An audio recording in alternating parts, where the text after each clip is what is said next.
Good morning, everybody. While Elyse and I are off to North Carolina at the Wild Goose Festival, I thought I'd give you a sermon from my boat. I love my little boat. I have a little blue kayak and I just enjoy it immensely. It's got all these cool stuff on it. It's got these straps here that I could use to tie down bags and equipment. It's got these really cool little foot pegs that I can move my feet on, and there's even this thing that I can hold a cold beverage on to keep me hydrated while I'm using the boat. And there's also this cool thing on the back. I have a rudder that I can control the boat with my feet. It is really the sweetest little boat. Oh, and there's a little compartment there that I can put some gear in. This is my boat. I really love it. But you want to know something? I could sit in this boat all day long. It's really a fun boat, but it's not what the boat is for.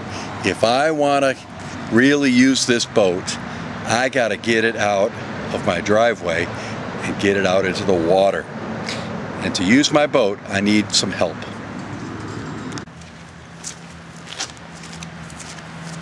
So sometimes when I want to use the boat the way it's really supposed to be, I sometimes need help from other people. And so Elyse, my lovely assistant, is going to help me get the boat off of the grass and onto my car, and then we'll get it to some water.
Thanks.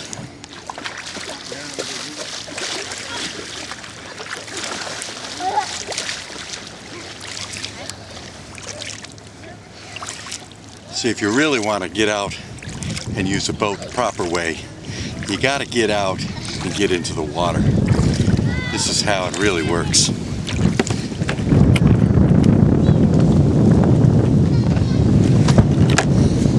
Put down my rudder. Now I can steer a little bit. But it's also out in the water that you really find the adventure. It's a little bit dangerous.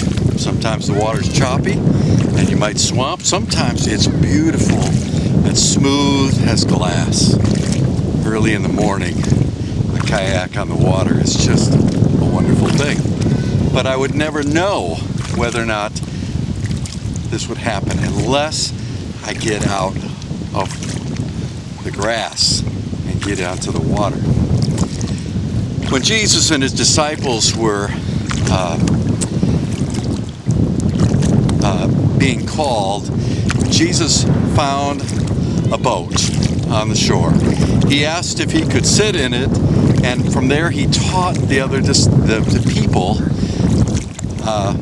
And as they were doing that, those who were listening were starting to get interested in Jesus. And then he called to Peter and he said, let's put the boat out deeper into deep water. And when they did that, he says, put your nets down here. Now Peter was a little bit surprised by this because he had been fishing all night and had not been able to catch any fish. But he said, okay. And then when he did, he put the nets down into the water, and they were so full of fish, he had to call his friends over so that they could help them bring in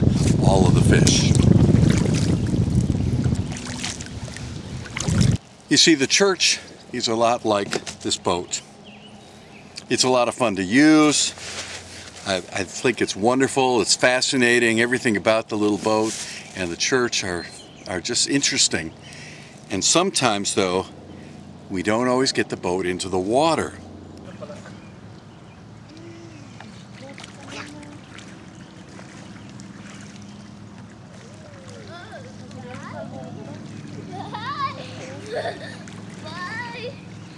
I do understand why we don't like to always take the boat out on the water, because sometimes we just enjoy looking at the boat.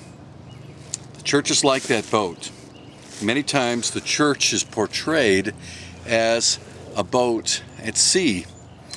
The church helps us traverse the troubled waves of life. Sometimes it's a passage from birth to death and to eternity. It is a vessel that protects us, and it is also a place that gives us safe passage.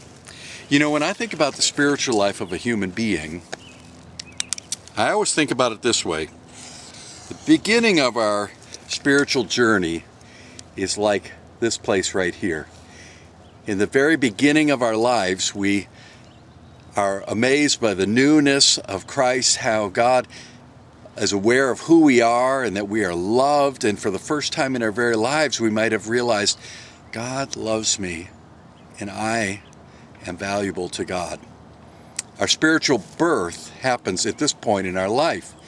And it's a wonderful time. It's rich, it's full, it's just amazing. I remember the night that I gave my life to Christ, how precious that was, that for the very first time, I believed God did love me, and I was known by God. And it just gave me a wonderful time of my life. But the second stage of life kind of crosses over into that, where we move from being a brand new Christian to becoming a disciple. And that takes place as we are growing up, as we are under the nurture and guidance of other Christians, of our Sunday school teachers, of our preachers, of our Bible teachers. We're reading the Bible, we're understanding what it means to be a disciple, and we're growing in that faith. We may not yet be ready to be a disciple, but we're starting to get there. And we're also still experiencing the newness of this, and so we're sort of a young Christian and a possible disciple. The largest part of our life is the middle section, where we live as disciples of Jesus Christ, and now we are the teachers. Now we are the witnesses. Now we are the ones that are sharing our faith with others. Instead of just being received by God, now we are the ones that are sharing the good news with other people. And this is the bulk of our Christian life. This is the time when we are working and growing. Maybe we're in a family, maybe we have children, maybe we're making the most money in our lives, and being a disciple means that we're sharing our faith with others and we're sharing the resources and the blessings that God has given us. That is this bigger part of our life. And then near the end of our life, we may find that we are not able to do as much as we used to do, and so now we are becoming the receiver of care again. In the beginning of our life, we are the receiver of the care of others and of God's love and the nurture in the second stage. In the middle part, we are the ones that are sharing with others. We are the ones that are caring. We are the ones that are giving and helping and teaching and preaching and sharing. And then at the last part of our life, we find that we're not able to do as much as we used to. And so now we receive the care and love of these folks in the middle again. This is sort of a pattern for the life of a human being, the follower of Christ. It takes us getting into the boat in this middle section. That's where we really experience Christ, is while we are out in the water, in the middle of the water, in the lake.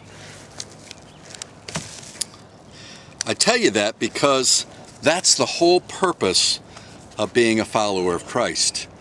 We are to get out of the safe place and get out into the water. That's where discipling happens. That's where the ministry and life of the church happens. That's where all the excitement of being a follower of Christ occurs. It takes us, though, getting off the shore and getting out into the boat.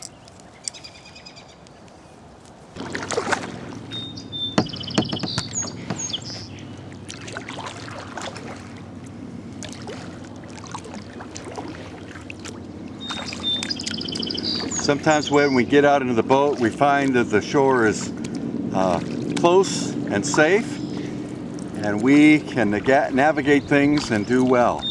Sometimes we find that the water is smooth sailing and we feel comfortable. Other times we get into rough waters and we're scared or we're frightened and we're not sure what will happen to us. But God assures us, if we get into the boat, God will be with us.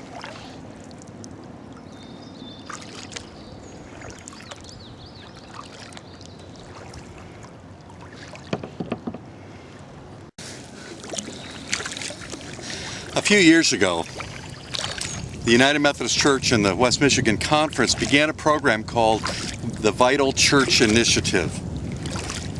It was a program to help congregations that were ready to move into the next phase of their life, move to becoming not just a church that is maintaining or surviving, but one that is vital.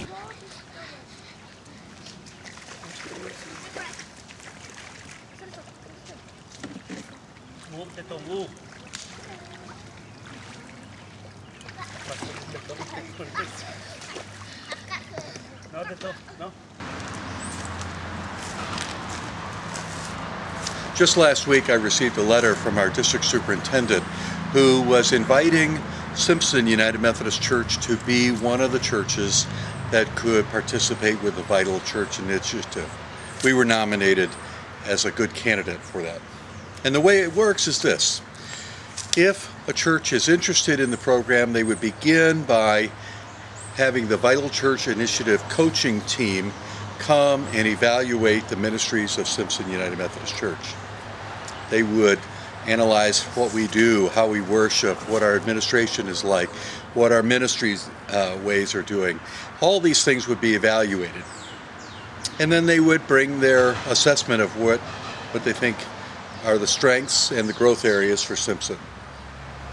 And then we would have an opportunity to say, yes, let's continue, or thanks very much, but we'll just continue the way we are.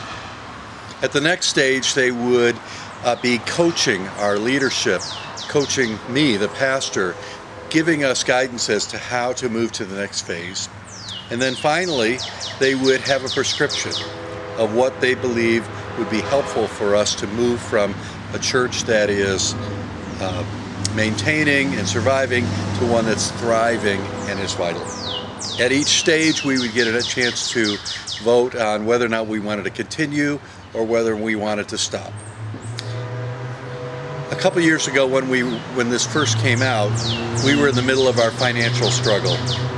Now that we've refinanced our mortgage, now that we've cut our budget to the bare bones, I think we are at a place now where we have to think now about growth, think about vitality. So in the next few weeks and months, I'll be talking more about what this Vital Church Initiative could be like. And if we as a congregation say we want to participate in it, it's something that we can do. If we don't want to do it, it's something we don't have to do. It's a choice that we have.